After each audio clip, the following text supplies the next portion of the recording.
సత్యానికి సాక్షిగా నిలిచిన అద్భుతమైన కాణిపాకం వినాయకుని కథ విందాం రండి. చాలా కాలం క్రితం ఆంధ్రప్రదేశ్లోని ఒక ప్రశాంతమైన గ్రామంలో ముగ్గురు సహోదరులు జీవించేవారు. వారి జీవితం చాలా కష్టాలతో నిండి ఉండేది. ఎందుకంటే వారిలో ప్రతి ఒక్కరికి ఒక లోపం ఉండేది. ఒకడు మూగవాడు, ఎంత ప్రయత్నించినా మాటలు రాలేవు. ఇంకొకడు చెవిటివాడు, ఎలాంటి శబ్దం వినిపించదు.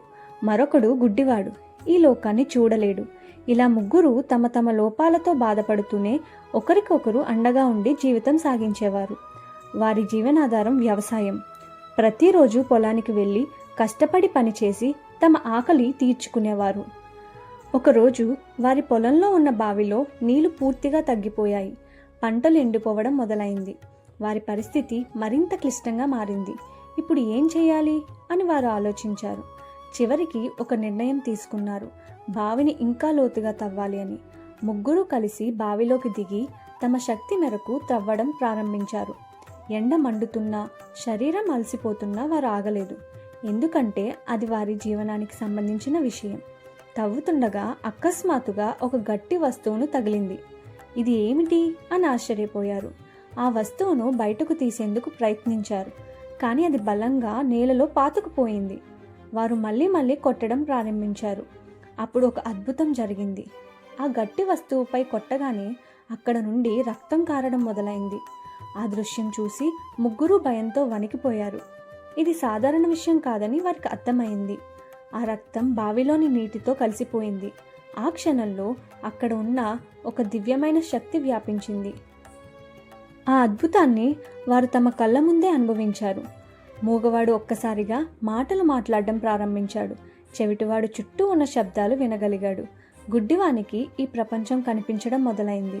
వారు ముగ్గురు ఆశ్చర్యంతో ఒకరినొకరు చూసుకున్నారు. ఇంతకాలం తమను బాధపెట్టిన లోపాలు ఒక్క క్షణంలోనే పోయాయి.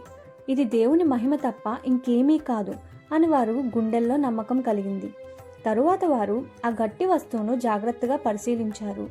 అప్పుడు వారికి తెలిసింది, అది సాధారణ రాయి కాదు, అది శ్రీ వినాయకుని స్వయంభూ విగ్రహం. వారు వెంటనే గ్రామంలోని ప్రజలను పిలిచారు. గ్రామస్తులు అందరూ వచ్చి ఆ దివ్య రూపాన్ని చూసి భక్తితో నిండిపోయారు. ఆ బావిలోని నీరు రక్తంతో కలిసిపోవడం వల్ల ఆ ప్రాణ్ పవిత్రతను పొందింది. కాని అంటే తడిగా ఉండే భూమి, పాకం అంటే ప్రవాహం. ఈ రెండు పదాలు కలిసి ఆ ప్రదేశానికి కాణిపాకం అనే పేరు వచ్చిందని చెబుతారు. ఆ రోజు నుండి ఆ వినాయకుడు అక్కడే స్థిరపడ్డాడు. ఆయనను భక్తులు ఎంతో భక్తితో పూజించడం ప్రారంభించారు. కాలక్రమేణా అక్కడ ఒక అద్భుతమైన దేవాలయం నిర్మించబడింది. అదే ఈరోజు మనం దర్శించే కాణిపాకం వరసిద్ధి వినాయక స్వామి ఆలయం.